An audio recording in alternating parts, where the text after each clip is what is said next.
100 years before the birth of Christ, a Greek mathematician and inventor discovered a force destined to change the world. Hero of Alexandria named his invention the Elopile, after Elos, Greek god of the winds.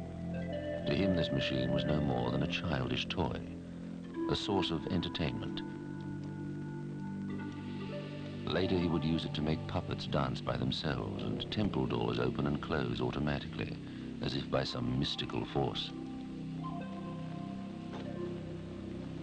Hero could not have foreseen the impact his steam force would have on world civilization. Nor could he have realized that this crude water and fire plaything was indeed mankind's first steam-powered turbine. It would take another 1,800 years for men to recognize and harness the force of steam.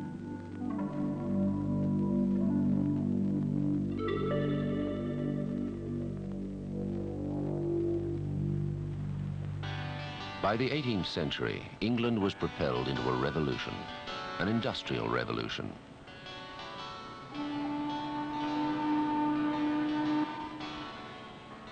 England's industrial might lay in her huge reserves of coal, black coal, for iron smelting and fuel.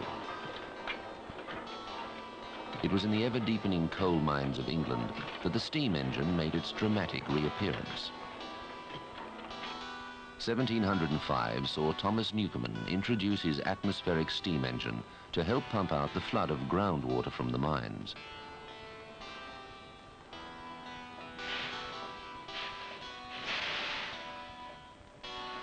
"70 years later, James Watt made extensive improvements to the steam engine by fitting it with a separate steam condenser. Later, he changed the reciprocating motion of steam power to a rotary motion, and the wheels of industry began to turn.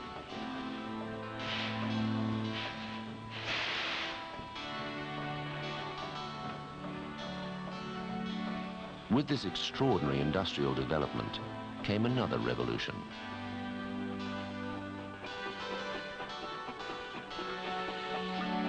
In 1829, George Stephenson, his son Robert, and their steam locomotive Rocket won a race on rails. Moving at then unheard of speeds of up to 58 kilometers an hour, the Stephenson Rocket returned a 500-pound purse and a contract to supply new steam locomotives for the Liverpool to Manchester Railway. Through the genius of men like James Watt and George and Robert Stephenson, steam produced by burning coal had become the world's new industrial force.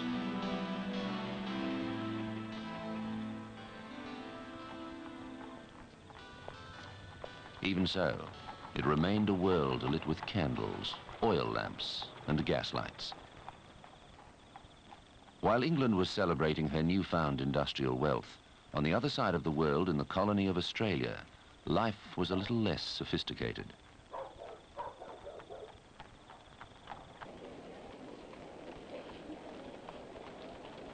Still, by the middle of the 19th century, Melbourne residents were left to gape in wonder at a new product of the scientific age, the electric light. Those who said it would never catch on were to be proved very wrong. On August the 6th, 1879, the Melbourne Cricket Ground held its first night football match under the new electric brilliance. A capacity crowd of 12,000 saw Collingwood Rifles take on the East Melbourne Volunteers, complete with white-painted football. The score, 3 goals all, a draw. By the last decade of that century, Melbourne's electricity supply business was brisk, but hopelessly uncoordinated. Different companies were supplying different voltages and different fittings. Often changing your address meant buying a completely new set of electrical appliances. And there was one other big problem. Victoria had little of the black coal that was used to raise the steam that drove the generators, and miners' strikes made supplies from New South Wales far from reliable.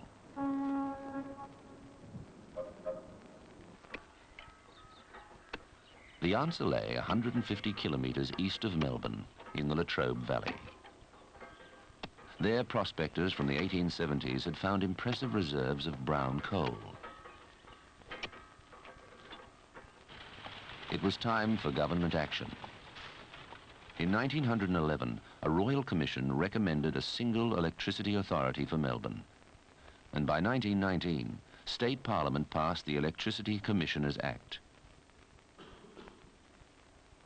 In their first report to Parliament, the three commissioners, headed by Sir Thomas Lyell, made a recommendation which would have an impact far greater than anyone could have dreamt. We beg to submit herewith a scheme for coal mining and electrical undertaking to be undertaken in the neighbourhood of Morwell and the distribution of electricity therefrom. And with those words, the vast Latrobe Valley Power Complex was born.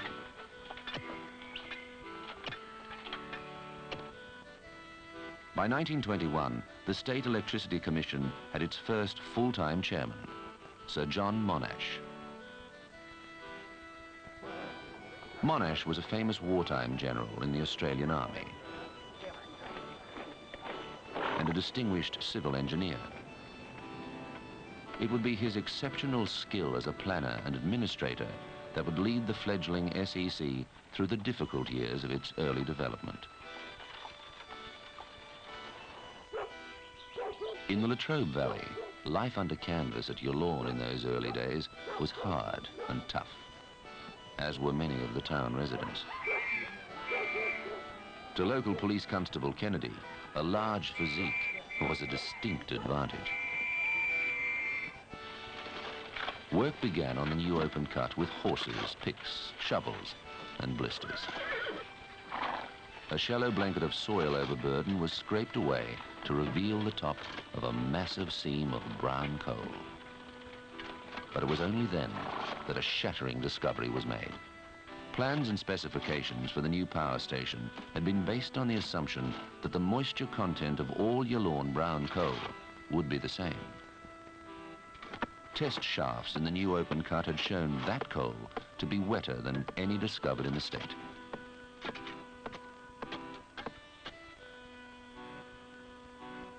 John McMahon, a young engineer and chemist then in his early 20s, can recall the drama in those pioneering years.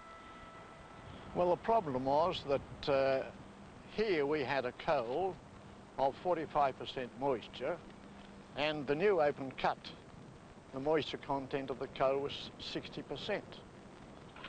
And as a result, we only had a fuel that was of less value than what we designed for. So, with expectations high and much of the new Yallourn power station already built, the wet brown coal was a depressing discovery.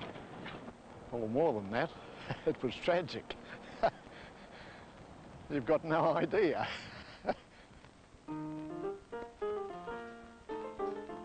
But plans were changed, calculations reworked, and the first SEC power station to burn the new Latrobe Valley brown coal was finally built. Yallourn A would set the pattern.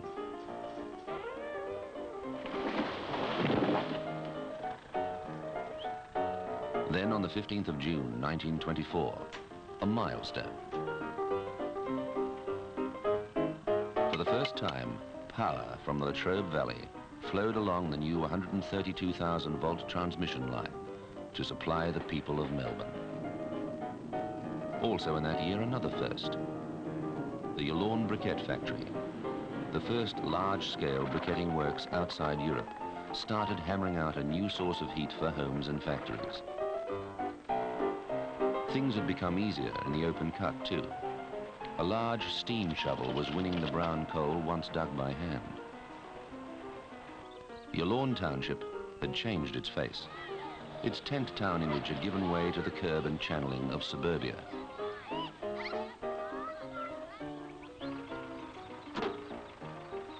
By 1928, the SEC was supplying nearly all the electricity requirements of Melbourne and over 100 country centres across Victoria.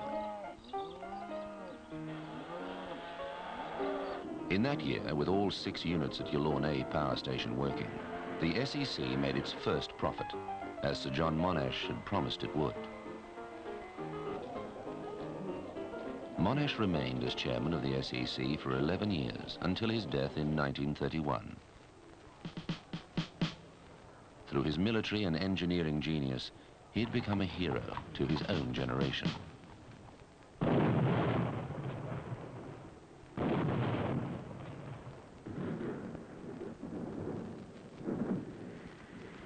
Later in the 1930s, the SEC was dealt another blow.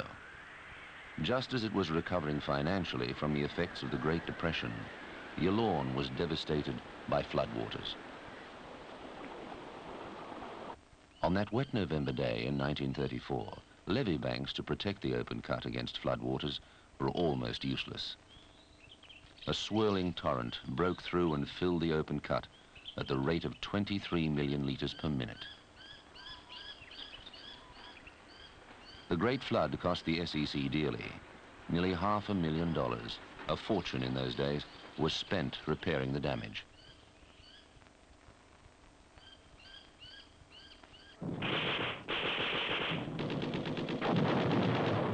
But it was the war years which taxed the SEC's ability to cope most heavily.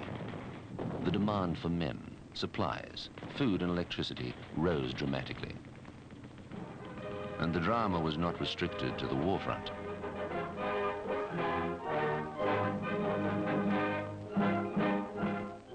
The summer of 1944 will surely be remembered as one of the harshest on record. In Victoria's rich Latrobe Valley, disaster strikes. The temperature had hit 99 degrees and a searing north wind was blowing. Almost unbelievably, a local farmer lit a small fire to burn off scrub. The result? A raging bushfire. By the end of that tragic day, the inferno had taken 9 lives, destroyed 116 homes, and left the huge Yallourn brown coal open cut crippled. Yet just 11 days after the fire, the SEC had licked its wounds, and Victoria's electricity supplies were once again back to normal. D-Day was August the 15th, 1945. It was the end of the war, and the nation heaved a sigh of relief. By now, Yallourn stations A and B were operating in the valley.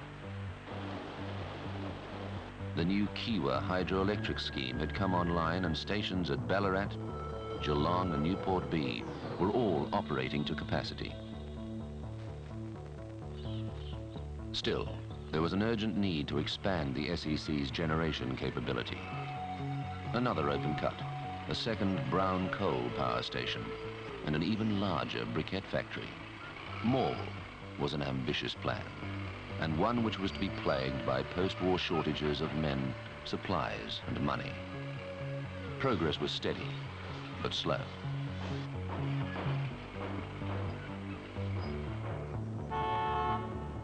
In 1954, some very special visitors to the valley, a young Queen Elizabeth and Prince Philip, saw for themselves the newest addition to the Yallourn complex, Yallourn C.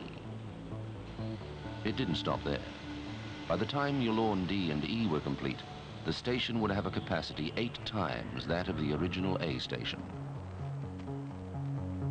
The Morwell complex started producing power and briquettes by the end of the 1950s, and with this development came even larger coal-winning machines.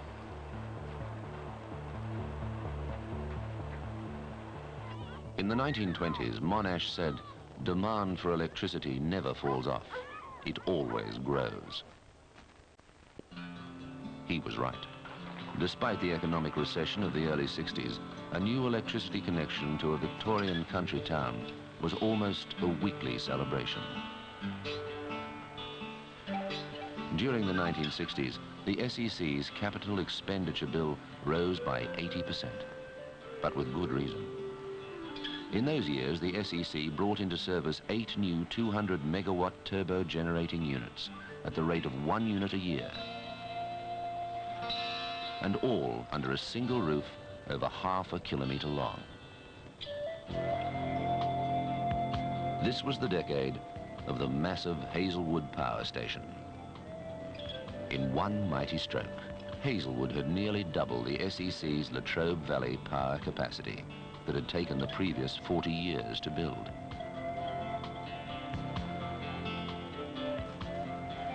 More giant power stations with even larger generators were to follow.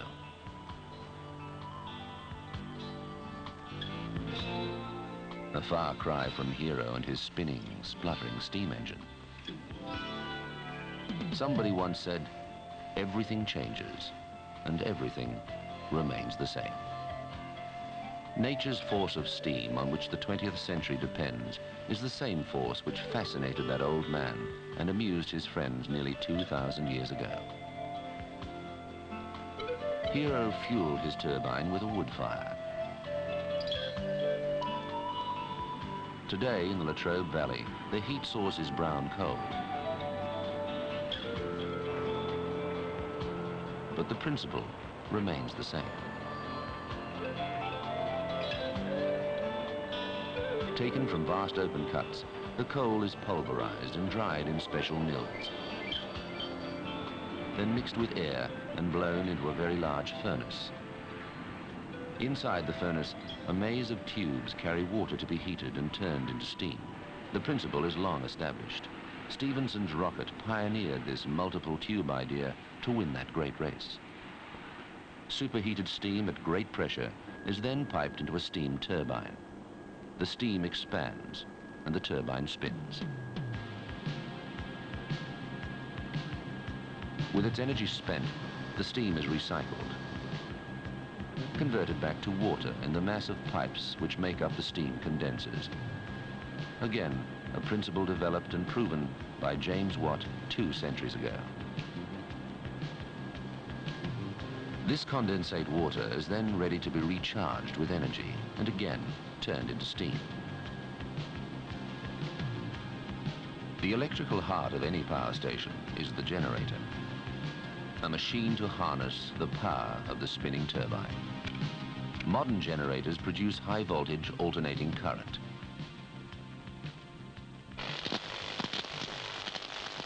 But to allow it to be transmitted over long distances, the electricity must be transformed to higher voltages.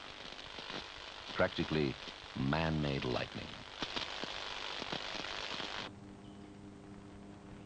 In Victoria today, electricity is transmitted over hundreds of kilometers at up to 500,000 volts.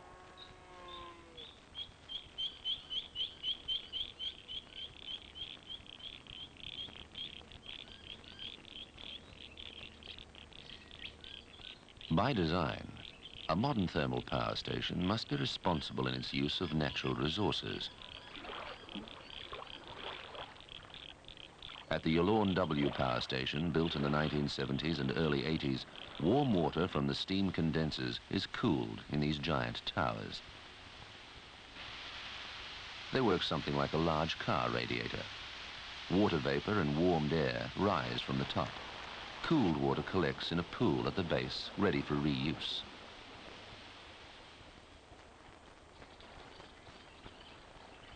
While at Hazelwood, the water is cooled during a 2-week-long circulation around a man-made lake.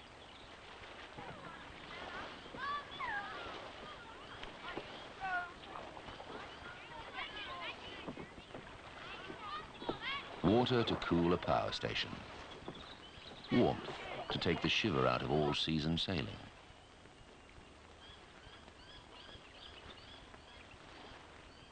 And a place to call home during the cold Victorian winter. But then the Latrobe Valley and its environment for man and beast has always been given high priority by the SEC.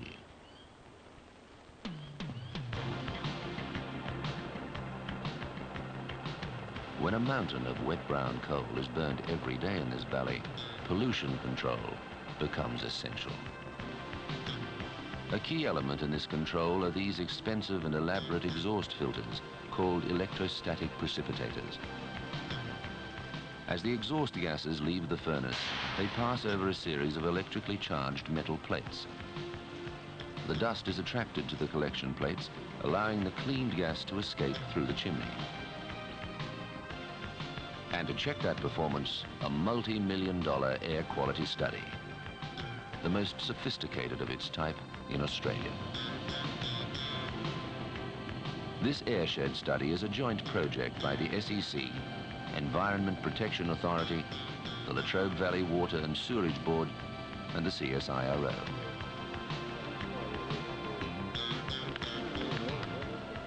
Delicate instruments are used to electronically sniff the air and radio their findings back to Earth.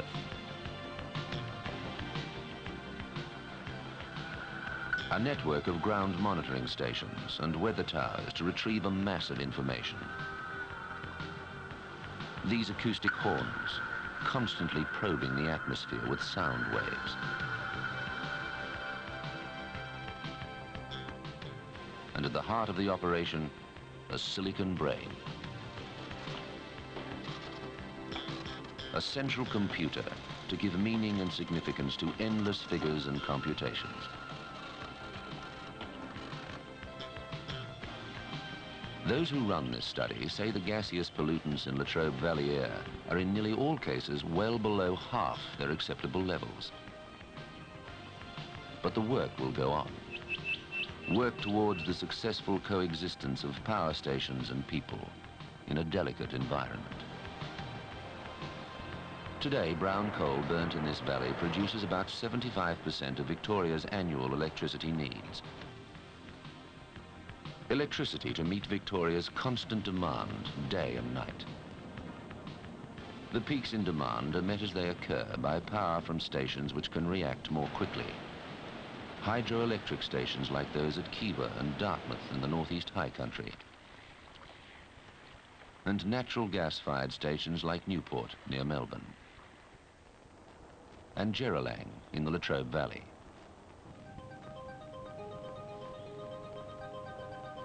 Meeting today's demand for electricity is a minute-by-minute decision-making process.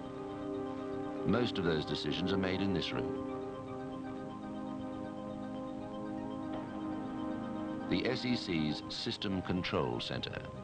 What power is needed, what power stations to use to meet the load. It's all a matter of numbers and facts. But there are no facts about the future. Load forecasting is the art of looking ahead 10 to 15 years to the power needs of tomorrow's society.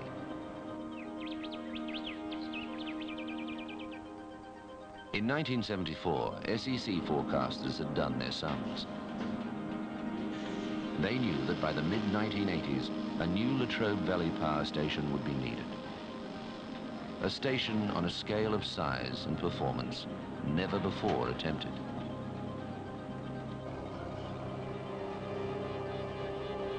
In 1977, work started in this paddock towards the birth of the Loy Yang power station, the giant of them all.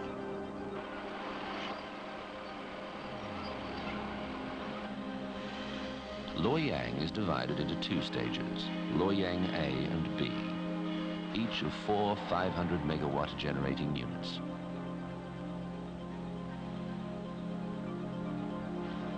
The 8 units will be brought on stream progressively as they are needed through to the 1990s.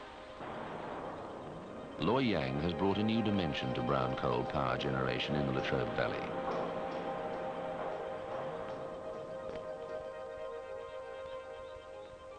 It physically dwarfs all existing thermal power stations and represents state-of-the-art technology in a world of computers and the silicon chip.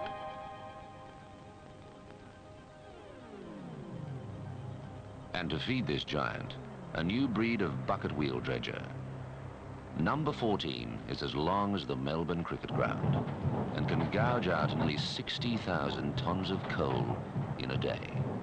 Little wonder they call it Australia's biggest shovel.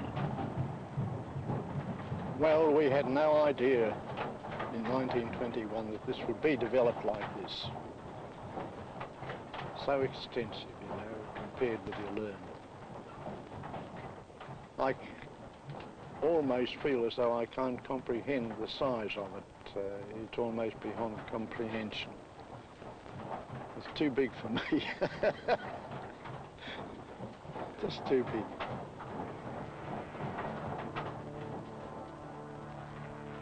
In a way, The power stations in this Latrobe Valley form a chronicle of engineering advances in over 6 decades of thermal power generation. Yallourn W. Advanced technology and efficiency in one package. Geralang. Remotely controlled gas turbines built in the 1970s. Source of instant power whenever it's needed. Hazelwood. Once the flagship of the SEC's fleet. Morwell. Providing power and a 30-million-year-old fuel. And of course, Yallourn, the original, the start of it all. The 6 12.5 megawatt Yallourn A generators are now gone. They were retired in 1968. But 2 of the 4 generators at Yallourn B are still run occasionally, with the same efficiency and dignity that marked their debut in 1938. The other pair, Units 7 and 8, have a new job to do. They're teaching the secrets of steam to young apprentices. I thought you guys got lost. Yeah, nearly. Anyway... Young people who were not yet born when these machines had been working 30 years. Young people who will be the SEC technicians and power station operators of tomorrow. The water on your car window, just condensate, it falls to the bottom, it's taken out the bottom of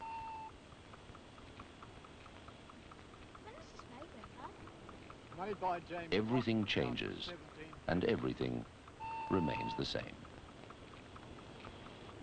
If we enlarged this, it would be the same as his... Yes, this is a model of the original engine, and it will be just like this. So it would be powered by steam in 1750. Yes, and steam does just as well now as it did then. So nothing has changed. Practically nothing has changed.